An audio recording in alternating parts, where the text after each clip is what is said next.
श्री स्वामी समर्थ. गणपती बाप्पांचं आगमन झाल्यानंतर ज्येष्ठ गौरीचे आगमन होते आणि ज्येष्ठ गौरी पूजन करण्यात येते.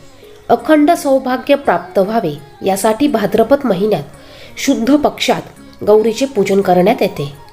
पौराणिक कथेत सांगितल्याप्रमाणे असुरांच्या त्रासाला कंटाळून त्यावेळी सर्व महिला या आपल्या सौभाग्याचे रक्षण करण्यासाठी गौरीला शरण गेल्या आणि गौरीची पूजा अर्चना करून गौरीला प्रसन्न करून घेतले. त्यानंतर माता गौरीने भाद्रपद शुद्ध अष्टमीला असुरांचा संहार केला आणि त्यानंतर सौभाग्यवती महिला व सौभाग्य प्राप्त होण्यासाठी कायम ज्येष्ठा गौरीचे हे व्रत करतात. ज्येष्ठ नक्षत्रावर गौरींना पूजले जाते म्हणून त्याला ज्येष्ठा गौरी पूजन असेही म्हणतात. या व्रतामध्ये 3 मुख्य भाग आहेत: ज्येष्ठा गौरी आवाहन, ज्येष्ठा गौरी पूजन आणि ज्येष्ठा गौरी विसर्जन. या वर्षी 2024 मध्ये ज्येष्ठा गौरी आवाहन तिथी मंगळवारी 10 सप्टेंबर रोजी असणार आहे. या दिवशी ज्येष्ठा गौरी आवाहनाचा शुभमुहूर्त 10 सप्टेंबर रोजी सूर्योदयापासून ते संध्याकाळी 6:27 असणार आहे. या दिवशी राहू काळ हा दुपारी 3:04 30 मिनिटांपर्यंत असणार आहे. राहू काळामध्ये आपण कुठलेही शुभ कार्य करत नाही. तसं पाहिलं तर या दिवशी रात्री 8 वाजेपर्यंत तुम्ही गौरी आवाहन हे करू शकतात.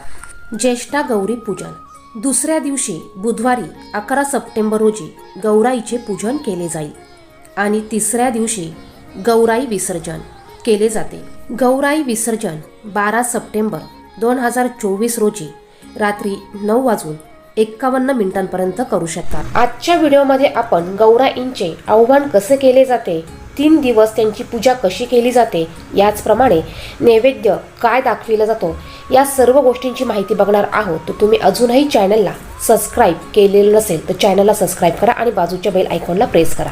भाद्रपद शुद्ध सप्तमीला अनुराधा नक्षत्रात गौरी आवाहन केले जाते. ती एकटी येत नाही तर त्या दोघी बहिणी येतात म्हणून त्यांना ज्येष्ठा आणि कनिष्ठा गौरी म्हणतात. गौरी ही गणपतीची आई म्हणजे पार्वती माता आणि माता लक्ष्मीची थोरली बहीण मानली जाते. माहेरवाशीन गौराई आल्यानंतर फार काळ ती मुक्काम न करता सप्तमीला येते, अष्टमीला जेवते आणि नवमीला जाते. गौरी आव्हानाचा दिवस खास असतो. गौराईला घरातील माहेरवाशिनीचे स्थान देण्यात येते, ज्यामुळे आव्हान करणे म्हणजे गौरीला आणल्यापासूनच तिचा पाहुणचार केला जातो. वाजत गाजत गौराईला आपल्या घरी आणले जाते.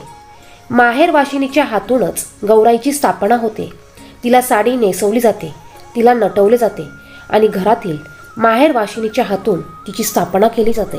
गौरी आवाहन करण्याच्या विविध पद्धती प्रचलित आहे. काही जण चांदीच्या, पितळेच्या व मातीच्या मुखट्यावर, काही जणी सुकटावर आणि काही जणी मूर्तीवर तर काही जणी वाहत्या पाण्याशेजारील खड्यांवर गौरीचे आवाहन करतात. त्यानंतर त्यांची यथाविधी पूजा करतात. हळद, कुंकू, आघाडा, दुर्वा, फुले, कापसाची वस्त्रे अर्पण करतात. पहिल्या दिवशी शेपूची भाजी व भाकरी, दुसऱ्या दिवशी पुरण, खीर तर तिसऱ्या दिवशी गव्हाल्याची खीर, कानवले, दहीभात असा नैवेद्य करतात. गौराईचे आव्हान हे गौराईच्या आव्हानाच्या शुभ मुहूर्तावर केले जाते. ज्या दिवशी गौराईचे आव्हान असेल त्या दिवशी एका परातीमध्ये तांदळाची किंवा गव्हाची रास घ्यावी. यावर गौराईंचे मुखवटे ठेवावे. गौराईच्या मुखोट्यांच्या डोक्यावर नवा कोरा ब्लाऊज पीस ठेवावा. दोघींपुढे एक असे 2 पानाचे विडे ठेवावे आणि हे आपल्याला आपल्या मुख्य दरवाजाच्या बाहेरून, आपलं जिथे तुळशी वृंदावन असेल तिथून हे आपल्या प्रवेशद्वारातून आपल्या घरामध्ये वाजत गाजत हे आणले जातात. आपल्या अंगणातील बाहेरच्या तुळशी बाजूला आपल्याला एक पाट ठेवून त्यावर आपल्याला ही मुखोट्यांची परात किंवा तुम्ही सूप घेतलं असेल तर तुम्हाला सूप ठेवायचं आहे. तुमच्या आजूबाजूच्या सर्व सुहासिनींना तुम्हाला बोलवायचं आहे. गौराईच्या मुखोट्यांना सर्वात अगोदर तुम्हाला हळदी कुंकू अक्षता व्हायची आहे. त्याचप्रमाणे इतर स्त्रियांना देखील त्यांना हळदी कुंकू आणि अक्षता व्हायला लावायचे आहे. अशा पद्धतीने पहिल्यांदा आपल्याला गौराईचे पूजन करून घ्यायचे आहे. आपल्या दारापुढे छान अशी रांगोळी काढायची आहे. आपल्याला दरवाजा छान मस्तपैकी सुशोभित करायचा आहे. त्यानंतर जिथे आपण तुळस ठेवली असेल त्या तुळशी वृंदावनपुढे आपल्याला रांगोळी काढायची आहे आणि त्या बाजूला आपण जिथे गौऱ्यांचा पाट मांडला आहे त्या पाटाच्या बाजूला देखील आपल्याला छान अशी रांगोळी काढून घ्यायची आहे. आणि आपल्या मुख्य प्रवेशद्वारापासून आपल्याला आपल्या देवघरापर्यंत या गौऱ्यांचं आगमन म्हणजे स्वागत करायचं आहे. यानंतर आपल्या दरवाजापासून आपल्या मुख्य प्रवेशद्वारापासून आपल्याला 5 स्टीलची ग्लासही ठेवायची आहे। या ग्लासांमध्ये आपल्याला धान्य भरून ठेवायचं आहे। त्यानंतर जी स्त्री जी महिला ही मुखवटे आणणार आहे तिचे पाय अगोदर पाण्याने दुधाने आपल्याला धुवायचे आहे। पायाला आपल्याला ओल्या कुंकवाने स्वस्तिक काढायचं आहे आणि पायावर हळदी कुंकू आपल्याला व्हायचं आहे। यानंतर हे मुखवटे आपल्याला आपल्या प्रवेशद्वारापासून आपल्या देवघरापर्यंत हे वाजवत गाजवत आणायचे आहे। ते कधीही शांत आपल्याला आणायचे नसतात। यानंतर जसे आपण मुखवटे आणू तसं आपल्याला पुढे कुंकवाने आपल्याला लक्ष्मीची पावलं काढत हे मुखवटे आपल्याला त्यावरून आणायचे आहे। सर्वात अगोदर तुम्हाला लक्ष्मीकडून आपल्याला जे आपण धान्याचे ग्लास ठेवलेले आहेत ते ग्लास आपल्याला पाडत आतमध्ये यायचं आहे। त्यानंतर आपण जिथे लक्ष्मीची पावलं काढलेली आहे त्या ठिकाणी टेकत आपल्याला ही लक्ष्मी हे मुखवटे आपल्याला घरात घेऊन यायचे आहे आणि आणल्यानंतर आपल्याला हे 2 शब्द बोलायचे आहे।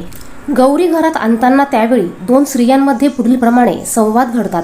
गौरी आली कशाच्या पावली आली, धनधान्याच्या पावली आली। गौरी आली कशाच्या पावली आली, ज्ञान विज्ञानाचे ठसे घेऊन आली। असं संवाद करत गौरीला आतमध्ये आणलं जातं। त्याचप्रमाणे पुन्हा गौरी आली कशाच्या पावली आली, तर तिजोरी, वैभव, धनधान्य, समृद्धी यांच्या पावली आली असं म्हटलं जातं। यानंतर गौराईंना आपलं देवघर जिथे असेल तिथे बाजूला पाटावर ठेवलं जातं। त्यानंतर ह्या गौराईंना आपलं संपूर्ण घर हे दाखवलं जातं। आपलं जिथे कपाट असेल, आपली जिथे तिजोरी असेल, आपलं बेडरूम असेल, किचन असेल, सर्व घर हे संपूर्ण घर या गौराईंना दाखवलं जातं आणि धनधान्य समृद्धीत, भरभराटीत, पुत्रपौत्र समृद्धीत सर्व गोष्टींमध्ये वाढ होऊ दे, भरभराटी होऊ दे, घरात सुख समृद्धी नांदू दे असं यांना सांगितलं जातं आणि ह्या गौरांना देवघराच्या बाजूला पाटावर ठेवलं जातं। यानंतर यांना या दिवशी भाजी भाकरीचा म्हणजे शेपूच्या भाजीचा आणि भाकरीचा नैवेद्य दाखविला जातो। त्यानंतर गौरी महालक्ष्मींना उभे करून त्यांना साडी घातली जाते, दागदागिने घालून त्यांना सजवलं जातं आणि गौरी महालक्ष्मीसमोर काही खेळणे असतील तर ती ठेवली जातात। अशा प्रकारे गौरीचे आव्हान संपन्न केले जाते।